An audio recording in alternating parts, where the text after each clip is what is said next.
একজন মুসলিম কখনোই অসাম্প্রদায়িক হতে পারবে না। যদি হয় সে কখনোই ভালো মুসলিম না। কারণ ইসলামেরই একটি অংশ হচ্ছে, বিধান হচ্ছে, অঙ্গ হচ্ছে সাম্প্রদায়িকতা। সাম্প্রদায়িকতা ইমানেরই একটি অংশ।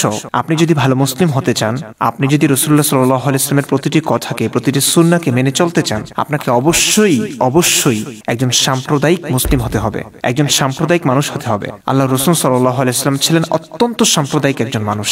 এমনকি তিনি মৃত্যুর আগ পর্যন্ত, মৃত্যুর আগেও তিনি 3টি ওসিয়ত করে গিয়েছেন পুরো বিশ্ববাসীর কাছে। সেই 3টির মধ্যে একটি হচ্ছে সাম্প্রদায়িকতায় ভরপুর। আখরিজুল মুশরিকিনা মিন জাসিরাতিল আরব, মুশরিকদেরকে আরব উপদ্বীপ থেকে বের করে দাও, বহিষ্কার করে দাও, উৎখাত করো। সাম্প্রদায়িকতা। দ্বিতীয় ওসিয়তটি যা তিনি করে গেছেন মৃত্যুর আগে, সহিহ বুখারী, ইসলাম ফাউন্ডেশন বাংলাদেশ 2838 নং হাদিসে ইবনে আব্বাস রাদিয়াল্লাহু তাআলা আনহু থেকে বর্ণিত হাদিসের শেষাংশে আছে আল্লাহ রাসূল মৃত্যুর আগে 3টি ওসিয়ত করে গিয়েছেন। প্রথমটি হচ্ছে আখরিজুল মুশরিকিনা মিন জাসিরাতিল আরব, মুশরিকদেরকে আরব উপদ্বীপ থেকে বের করে দাও। সাম্প্রদায়িকতা। দ্বিতীয় ওসিয়তটি হচ্ছে ওয়া আজিজুল ওয়াফদা বিনাহওয়ি মা কুনতু উজিসুহুম, প্রতিনিধি দলগুলোকে আমি যেমন উপঢৌকন দিতাম তোমরাও তাদেরকে তেমনই দিও। রাবি বলেন তৃতীয় উপদেশটি, ওসিয়তটি আমি ভুলে গিয়েছি। ওয়া নাসিতুস সালিসা, তৃতীয় উপদেশটি ভুলে গিয়েছি। অবাক করা বিষয় না? যদি যুক্তির আলোকে দেখতে চান, এখানে কিন্তু প্রশ্ন আসে। কি প্রশ্ন আসে?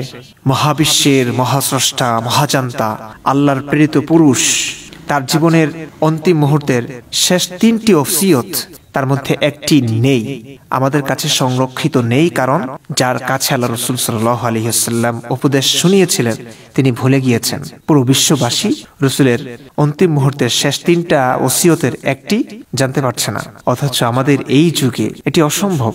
মিডিয়ার যুগ, আপনি যেটা বলবেন সেটা রেকর্ড হচ্ছে, ক্যাপচার হচ্ছে, ভিডিও, অডিও, কতভাবে। এটাকে সংরক্ষিত করবার শত শত উপায় আছে। আল্লাহর রাসূলের যুগে এটির প্রয়োজন ছিল কিনা? ছিল, অবশ্যই ছিল। এই টেকনোলজির দরকার ছিল কিনা? অবশ্যই ছিল।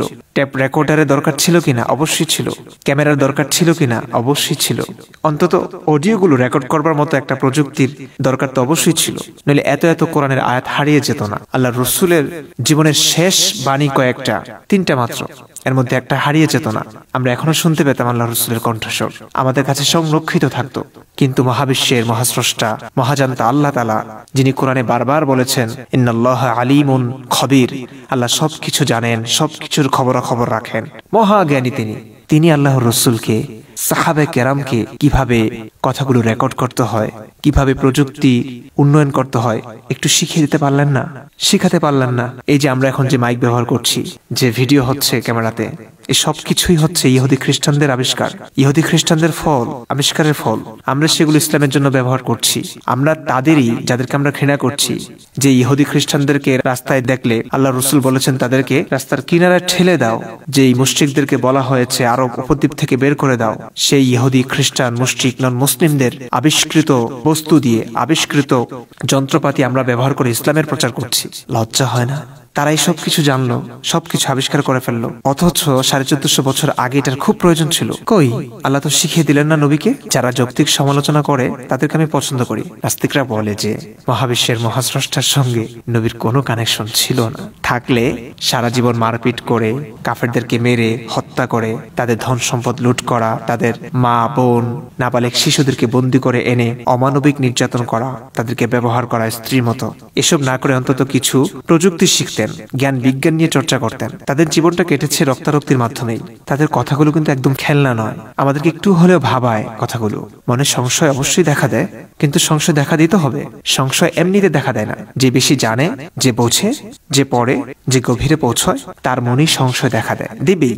আপনি কিচ্ছু না জানলে সংশয় দেখা দিবে না। আপনি যদি কিছু জানতে চান, বুঝতে চান, তখনই প্রশ্ন জাগবে মনে। প্রশ্নের উত্তর না পেলেই সংশয় দেখা দিবে। সংশয় দেখা দেওয়াটা জরুরি, কিন্তু ইসলামের বিধান হচ্ছে সংশয় দেখা দিলে, প্রকাশ করলে মেরে ফেলা, কেটে ফেলা।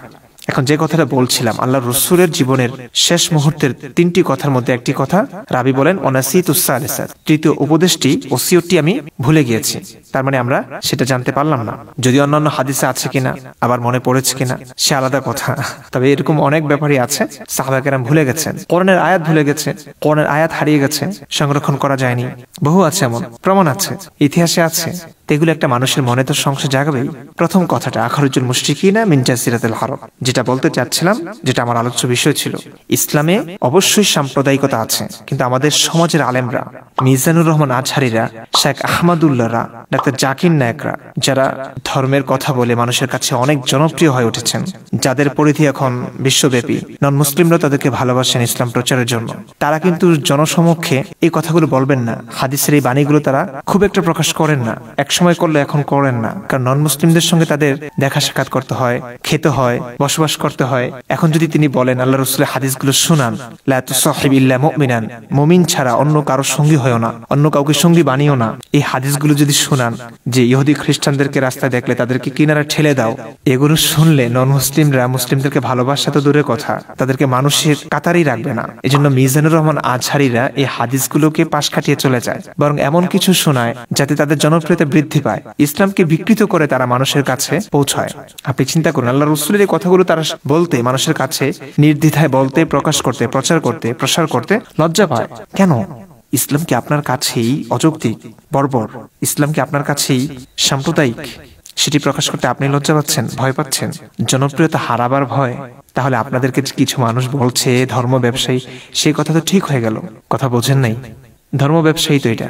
আল্লাহ রাসূলের এই হাদিসগুলো, এই বাণীগুলো কেন শোনাচ্ছেন না, বরং উল্টো কথা শোনায়? ডাক্তার জাকির নায়েক নন মুসলিমদেরকে, এমনকি নাস্তিকদেরকে ভালোবাসার কথা বলে। আমি নাস্তিকদেরকে ভালোবাসি কারণ তারা অন্য সকল ধর্মকে অস্বীকার করে। লা ইলাহা, কোনো মাবুদ নাই, কোনো ইলাহ নাই, কোনো সৃষ্টিকর্তা নাই, এটাতে তারা বিশ্বাস করে। ইল্লাল্লাহ, একজন ছাড়া।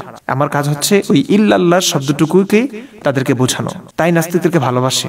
আহারে, যে নাস্তিকদেরকে আল্লাহ রাসূল মেরেছেন, কেটেছেন, তাদের ধন সম্পদ কেড়ে নিয়েছেন, গনিমতের মাল হিসেবে ব্যবহার করেছেন, তাদের মা বোনদেরকে দাসী বানিয়ে ব্যবহার করেছেন, ইসলামের অকাট্য বিধান হচ্ছে এটি। সেই বিধান না শুনিয়ে তাদেরকে আপনি শোনাচ্ছেন নাস্তিকদেরকে আমি ভালোবাসি, তোমাদেরকে আমি ভালোবাসি। কেমন হয়ে গেল না? কোন ইসলাম প্রচার করে, প্রসার করে আপনারা জনপ্রিয় হয়েছেন বিশ্বব্যাপী? সেই ইসলামের কথাগুলো লুকোচ্ছেন কিসের ভয়ে, কোন লজ্জায়? তাহলে তো ইসলামটা আপনাদের কাছেই টিকলো না, আপনাদের কাছেই থাকলো না।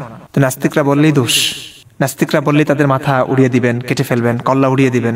কেমন কথা ভাই? এগুলো মানা যায় না, এগুলো মানা যায় না।